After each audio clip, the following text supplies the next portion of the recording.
எல்லாருக்கும் வணக்கங்க. Cook to easy சேனலுக்கு உங்களை அன்புடன் வரவேற்கிறேன். இன்றைக்கி நம்ம அவலை வச்சு உக்கானி ரெசிபி எப்படி பண்ணுறதுன்னு பார்க்க போகிறோங்க. ரொம்ப சிம்பிளாகவே நம்ம இதை பண்ணிடலாம். நம்ம வெயிட் லாஸ் பண்ணுறதுக்கு சூப்பரான டயட் ரெசிபியும் கொடுங்க. வாங்க இந்த அவல் பிரேக்ஃபாஸ்ட் ரெசிபி பண்ணுறதுக்கு என்னென்ன பொருட்கள் வேணும், ப்ராசஸ் என்னென்னு பார்த்துடலாம். இந்த ரெசிபி பண்ணுறதுக்காகங்க 2 டேபிள் ஸ்பூன் அளவுக்கு நிலக்கடலை பருப்பை எடுத்து நல்லா வறுத்து வச்சுக்கணுங்க. வறுத்துட்டு இந்த பொட்டெல்லாம் இல்லாமல் எடுத்து வச்சுக்கணும். அதுக்காக இங்கே 2 டேபிள் ஸ்பூன் அளவுக்கு கடலைப்பருப்பை ஒரு கடாயில் போட்டு வறுத்தாச்சுங்க. நமக்கு இந்த கடலை ஆடுறதுக்குள்ளேங்க நம்ம இங்கே அவலை கழுவி எடுத்துக்கலாம். ஒரு கப்பில் 1 கப் அளவுக்கு நார்மலாக அரிசி அவல் எடுத்துருக்கேங்க. இன்னொரு கப்பில் அரை கப் அளவுக்கு சிவப்பரிசி அவல் எடுத்து வச்சுருக்கேங்க. நான் இங்கே சிவப்பரிசி பயன்படுத்துகிறேன். நீங்கள் உங்கள்கிட்ட வேறு சிறுதானிய அரிசி இருக்குது அப்படின்னா அதனுடைய அவலை பயன்படுத்திக்கலாங்க. நம்ம இது மாதிரி 2 விதமான அவல் பயன்படுத்தி இன்றைக்கி பண்ணுறோம். இந்த 2 விதமான அவலையுங்க 2 இல்லாட்டி 3 முறை தண்ணி ஊற்றி கழுவிட்டுங்க. அதில் இருக்கக்கூடிய தண்ணியெல்லாம் வடிச்சிட்டு ஒரு மூடி போட்டு மூடி வச்சுருங்க. நம்ம இந்த அவலை 3 முறை கழுவி எடுத்துருக்கோங்க. அதனால் அதில் இருக்கக்கூடிய ஈரப்பதமே இந்த அவல் ஊறுறதுக்கு போதுமான அளவு. இப்போ இந்த அவலை தாளிக்கிறதுக்காகங்க அடுப்பில் ஒரு கடாய் வச்சுக்கோங்க. அதில் 2 டீஸ்பூன் அளவுக்கு எண்ணெய் விட்டுருக்கேங்க. எண்ணெய் இங்கே நல்லா காஞ்சதுக்கப்புறமா அரை டீஸ்பூன் அளவுக்கு உளுந்து, அதே மாதிரி அரை டீஸ்பூன் அளவுக்குங்க பச்சைக்கடலை பருப்பு சேர்த்துக்குங்க.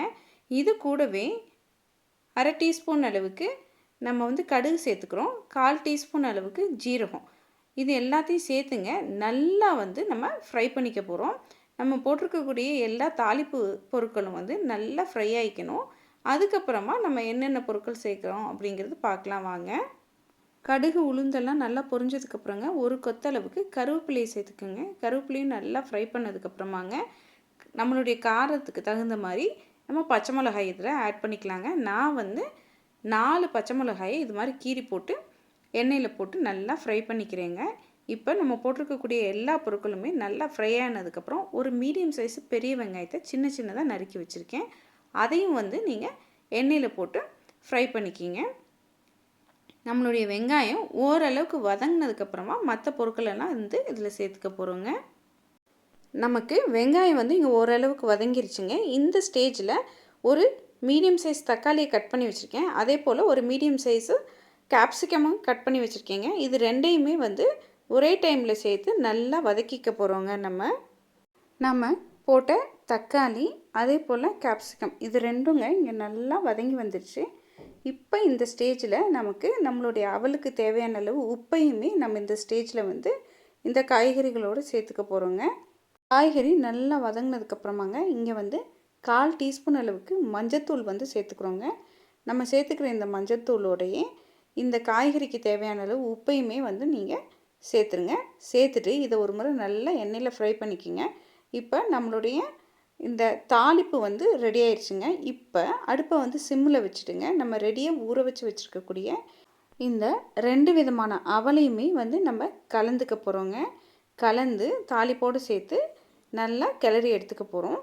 நம்ம இங்கே 2 விதமான அவல் பயன்படுத்தியிருக்கோம். உங்களுக்கு டிஃப்ரெண்ட் டேஸ்ட் வேணும் அப்படின்னு நினச்சிங்கன்னா நீங்கள் இதே அளவுகளை 3ஆக பிரிச்சுங்க 3 விதமான சிறுதானிய அவல் வச்சு கூட நீங்கள் பண்ணலாம். டேஸ்ட்டு சூப்பராக இருக்கும். இது மாதிரி நம்ம ரெடியாக ஊற வச்சுருந்த அவலை இந்த தாளிப்பில் சேர்த்துட்டு நம்மளுடைய தாளிப்பு எல்லா பகுதிக்கும் வர்ற மாதிரி நல்லா கலந்து விட்டுக்குங்க. பாருங்கள், நல்லா இது மாதிரி கலந்ததுக்கப்புறமாங்க அடுப்பை ரொம்பவுமே மிதமான தணலில் வச்சுட்டு மூடி போட்டு ஒரு 10 செகண்ட்ஸ் நம்ம வச்சுருந்து எடுத்தோம்னா அவல் சூப்பராக ரெடி ஆயிருங்க. இங்கே நம்ம வறுத்து வச்சுருந்த இந்த கடலைப்பருப்பு நல்லா ஆறி பொட்டெல்லாம் எடுத்தாச்சு. இதை மிக்சியில் போட்டு இது மாதிரி கோர்ஸாக அரைச்சி எடுத்தாச்சுங்க. அதில் ஒரு 2 டேபிள் ஸ்பூன் அளவுக்கு இந்த கடலை பொடியை மட்டும் தனியாக எடுத்து வச்சுட்டு மீதி எல்லா கடலை பொடியுமே நம்ம அவலில் சேர்த்து நல்லா கிளறிட போகிறோங்க. இந்த நிலக்கடலை பொடி நம்ம சேர்க்குறதுனாலங்க இது இந்த உக்கானி ரெசிபிக்கு தனி ஃப்ளேவர், டெக்ஸ்டர், அதே சமயத்தில் ருசியுமே நமக்கு தூக்கி கொடுக்குங்க. இது மாதிரி நம்மளுடைய கடலை பொடியை போட்டுங்க நல்லா ஒரு முறை எல்லா பகுதிக்கும் வர்ற மாதிரி கலந்து விட்டு இறக்கிட்டோம் அப்படின்னு சொன்னோம்னா நமக்கு சூப்பரான உக்கானி ரெசிபி வந்து ரெடிங்க. நம்ம இதே உக்கானி ரெசிபிங்க அவளுக்கு பதிலாக பொரியை வச்சு கூட செய்யலாம். ஆனால் பொரியை வந்து நம்ம நல்லா 2லேருந்து 3 முறை வந்து கழுவி அதில் இருக்க தண்ணியெல்லாம் பிழிஞ்சிட்டு தனியாக எடுத்து வச்சு செய்யணுங்க. நல்லா இந்த உக்கானி ரெசிபியை சூடாக நம்ம பரிமாறினா சாப்பிட்றதுக்கு சுவை அட்டகாசமாக இருக்குங்க. நீங்கள் இது மாதிரி உக்கானி ரெசிபி பரிமாறிட்டு கூடவே ஒரு கிளாஸில் டீ கொடுத்தீங்கன்னா சூப்பராக இருக்குங்க. இது மாதிரி நம்ம சர்விங் பவுலுக்கு இந்த உக்கானி ரெசிபியை மாற்றினதுக்கப்புறமா மேலே வந்து நம்ம பொடிச்சு வச்சுருக்கக்கூடிய நிலக்கடலை பருப்பை மேலால் தூவி விடுங்க. அவ்வளோதான். ரொம்பவுமே சுலபமாக சட்டுன்னு செய்யக்கூடிய சுவையான பிரேக்ஃபாஸ்ட் இல்லாட்டி ஸ்நாக்ஸ் ரெசிபியை கூட நம்ம வச்சுக்கலாங்க. கர்நாடகா ஸ்பெஷல் உக்கானி ரெசிபி ரெடி ஆயிடுச்சுங்க. நீங்களும் இதே அளவுகளோட வீட்டில் ஒரு முறை இந்த ரெசிபியை ட்ரை பண்ணி பாருங்கள், டேஸ்ட் பண்ணி பாருங்கள். கண்டிப்பாக உங்களுக்கு சுவை பிடிக்குங்க. உங்களுக்கு இந்த ரெசிபி பிடித்திருந்தால் குக் டு ஈஸி சேனலை லைக் பண்ணுங்கள், ஷேர் பண்ணுங்கள், கமெண்ட் பண்ணுங்கள். மறக்காமல் குக் டு ஈஸி சேனலை சப்ஸ்கிரைப் பண்ணிக்கோங்க. வணக்கங்க.